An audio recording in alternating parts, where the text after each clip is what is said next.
इनकी पार्टी के एक एक एमपी, एक एक एमएलए का आप सर्वे कीजिए कि कितना परिवारवाद चला आ रहा है। अब योगी जी ने तो शादी की नहीं, तो परिवार कहाँ से आएगा? जनता ने 5 वर्ष इनको भुगता है, देखा नहीं है, भुगता है। 80% दागी विधायक अगर है तो बीजेपी पार्टी में आप आंकड़ा निकालिए। 2017 में जो चुनाव हुए थे उसमें 80% बीजेपी के दागी विधायक है। सब पे 10-10, 12-12 मुकदमे हैं। अगर इन्होंने कोई काम कराया होता तो ये उसको लेकर जाते गांव में, शहर में। आज स्थिति क्या है, गांवों से खदेड़ दिए जा रहे हैं विधायकों की, नो एंट्री के बोर्ड लग गए। 70 साल में कांग्रेस ने बनाया था, इन्होंने 7 साल में बेचने का काम किया है। पे दुख बांटने गए थे माननीय जयंत चौधरी जी। इन्होंने किस तरीके से लाठी चलवाई थी कार्यकर्ताओं पर, माननीय जयंत चौधरी जी पे। जब कहा गया था इनका ये लाड़ प्यार जो आज दिखा रहे हैं, क्यों? नमस्कार दोस्तों, मैं प्रिया त्यागी और इस वक्त हम गाजियाबाद के वेदांता फार्म हाउस के बाहर मौजूद हैं और यहाँ पर लोगों से जानने की कोशिश करेंगे कि आखिर उत्तर प्रदेश में क्या माहौल है, महिलाएं कितनी सुरक्षित हैं। जिस तरीके से गृह मंत्री कहते हैं कि अखिलेश सरकार में बहुत ज्यादा गुंडागर्दी थी, महिलाएं सुरक्षित नहीं थी, तो यहाँ तमाम महिलाएं हमारे साथ जुड़ चुकी हैं। महिलाओं से जानने की कोशिश करेंगे कि वो कैसे देखती हैं। क्या नाम है मैम आपका? सुनीता यादव। तो कैसा लग रहा है, महिला सुरक्षित है योगी राज में? कहाँ सुरक्षित है? हाथरस कांड देखा आपने? महिलाएं कहीं भी सुरक्षित नहीं है, ये सिर्फ मीडिया में आंकड़ों में दिखाने के लिए सुरक्षित है। आप बताइए कहाँ सुरक्षित है? आप रात को जा सकते हो 11 बजे? गृहमंत्री तो कहते हैं हमारे। और कहने से थोड़ी ना कुछ हो जाएगा। हाँ, कहने से कुछ नहीं होता है। महिला वो तो कहते हैं कि जब सपा की सरकार थी तब ज्यादा गुंडागर्दी थी। ये तो देखो, जब सरकार होती तो आरोप प्रत्यारोप लगते रहते हैं। आप बताइए पहले क्या, जैसे अब हाथरस जैसे कांड जो हुए हैं, क्या सपा में कोई कांड हुआ था? आप एक भी बताइए 5 साल की सरकार में। वो तो दंगे याद दिलाने लगते हैं कि दंगे हुए थे। नहीं, कोई दंगा नहीं हुआ। और वो जो दंगे कराने वाले थे वो आप सबको पता है, बताने की जरूरत नहीं है कि वो दंगे किसने कराए थे और किसने प्लान किए थे। किसने किए थे, थोड़ा बताएं खुल के। आपको पता चल जाएगा। अभी अच्छा, आप क्या कहेंगे, आपका क्या नाम है? जी, डॉक्टर रेखा चौधरी, प्रदेश प्रवक्ता, राष्ट्रीय लोकदल।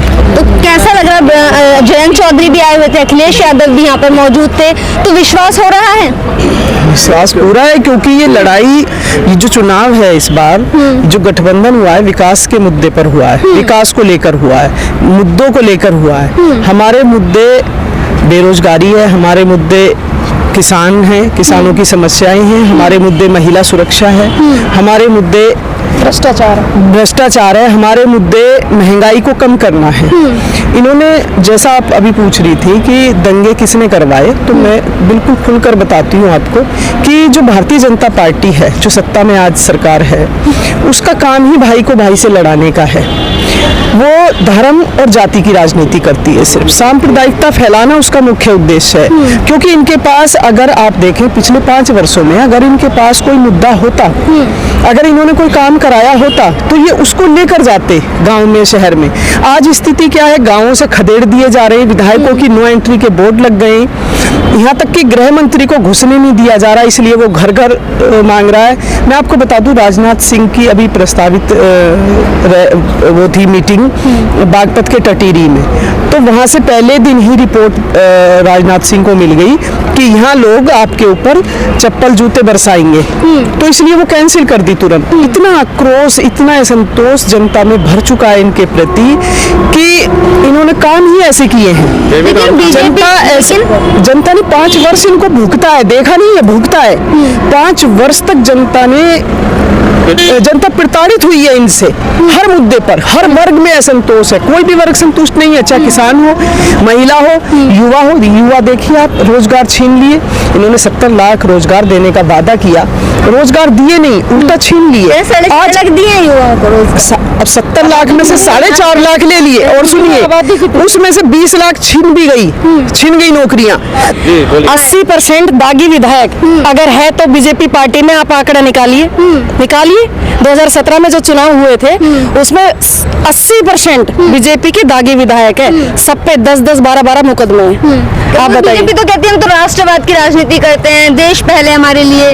देखिए, देश पहले सभी के लिए है, कोई भी हो, कोई भी भारत का नागरिक हो, देश सभी के लिए पहले होता है। लेकिन ये क्या करते हैं, ये करते हैं जाति की राजनीति, धर्म की। ये एक भाई को सपा पे तो लगातार आरोप लगते हैं कि ये परिवारवाद की राजनीति करते हैं। नहीं, परिवार, अब ये तो कवारे बैठे हैं ना सारे, इनके परिवार नहीं है इसलिए इस मुद्दे को उछालेंगे। हाँ। इनके पास और कोई मुद्दा नहीं है। ये विकास के मुद्दे को लेकर जाए ना कि कोरोना, तो बहुत विकास किया। कोरोना के टाइम में लोग अपनी दहलीज पर दम तोड़ कर मर गए। ये लोग दहलीज पर, अपनी दहलीज पर उन्हें सुविधा नहीं मिल पाई, इन्होंने 200 करोड़ ले लिया कोविड के फंड के नाम पर। कहाँ लगाया उसको? हाँ, क्या सुविधाएं दी? मैं ये कह रही हूँ, परिवारवाद का मुद्दा अगर ये हमारी पार्टी पे लगाते हैं तो इनकी पार्टी के एक एक MP, एक एक MLA का आप सर्वे कीजिए कि कितना परिवारवाद चला आ रहा है। अब योगी जी ने तो शादी की नहीं तो परिवार कहाँ से आएगा? मोदी जी ने की थी, वो छोड़ दी, तो उनका परिवार कहाँ से आएगा? आप बताइए। हम लोगों ने छोड़ी थी। नहीं, और क्या देश के लिए काम नहीं कर रहे? हाँ। क्या बीजेपी पार्टी अकेली भी देश के लिए काम कर रही है? 70 साल से कांग्रेस पार्टी कर रही थी काम, तो क्या वो देश के खिलाफ काम कर रही थी? जो 70 साल में कांग्रेस ने बनाया था, इन्होंने 7 साल में बेचने का काम किया है। बेचने का काम किया। आप कैसे देखते हैं योगी सरकार को? नहीं, योगी सरकार को जिस तरीके से हमारे राष्ट्रीय अध्यक्ष जयंत चौधरी जी देख रहे हैं, हम उनके समर्थक हैं, कार्यकर्ता हैं। और जो बीजेपी सरकार ने वादा किया था अपने मैनिफेस्टो में 70 लाख रोजगार देने का यूपी में, क्या दिया रोजगार? जब बच्चे जा रहे हैं पेपर देने तो पेपर लीक हो रहे हैं, तो ये रोजगार है? आप बताइए। जब किसान सड़कों पर बैठा था 13 महीने, जब तक इनका कोई भी नेता नहीं आया था सड़कों पर, आज वोट मांगने के लिए सड़कों पर उतर रहे हैं। क्यों? क्योंकि इन्हें खतरा है, इनको लगने लगा है कि सपा गठबंधन की सरकार बनने वाली है। तो आप बताइए कि जयंत चौधरी के लिए तो ऑफर दिया है कि हमारी पार्टी में आ जाइए। नहीं, आज ये ऑफर क्यों दे रहे हैं? ये ऑफर जब कहा था, जब ये लाठी चला रहे थे हाथरस कांड पे, दुख बांटने गए थे माननीय जयंत चौधरी जी। इन्होंने किस तरीके से लाठी चलवाई थी कार्यकर्ताओं पर, माननीय जयंत चौधरी जी पे। जब कहा गया था इनका ये लाड़ प्यार जो आज दिखा रहे हैं, क्योंकि इनको डर लगने लगा है कि आज इनकी गठबंधन की सरकार बनने जा रही है, तो अब इनको बर्ग लाओ, उस तरीके से इनको अपनी तरफ लाओ। लेकिन ऐसा नहीं करेंगे, क्योंकि जो संघर्ष किया 7 साल से उसको थोड़ी भूल जाएंगे। जो लाठी खाई है उसको नहीं भूलेंगे, जो 13 महीना किसान सड़कों पर बैठा रहा उसको नहीं भूलेंगे। इन्होंने क्या क्या नहीं कहा, आतंकवादी, खालिस्तानी, आंदोलन जीवी। चुनाव के समय पे क्यों चुनना याद आता है? गन्ना की बात क्यों नहीं करते? रोजगार की बात क्यों नहीं करते? बिल्कुल, भ्रष्टाचार पे क्यों नहीं बोलते? जिन्ना को हमने बोतल में बंद करके भगा दिया इस बार। जिन्ना यहाँ नहीं आएगा, यहाँ विकास के मुद्दे आएंगे। हम विकास के मुद्दों को लेकर क्षेत्र में उतरेंगे और विकास, जो भी मैनिफेस्टो में हमने घोषणाएं की हैं, चाहे किसान को लेकर की हो, चाहे आम आदमी के घरेलू महंगाई को कम करने को लेकर की हो, 1 करोड़ रोजगार देने का वायदा हमारी गठबंधन की सरकार ने किया है सरकारी और निजी क्षेत्र में। किसान सम्मान निधि बढ़ाकर 12,000 और लघु सीमांत किसानों को 18,000 करने का वायदा किया है। बिजली का किसानों का जितना भी बिल है पीछे का वो माफ, और आगे 300 यूनिट बिजली फ्री, ये वायदा किया है। महिलाओं को 50% भर्तियों में आरक्षण देने का वायदा किया है। हमारी सरकार ने जो कोविड में मारे गए, शहीद हुए लोग, कोविड में जिनका देहांत हुआ, उनके परिवार को 4 लाख रुपए प्रति परिवार को देने का वायदा किया है।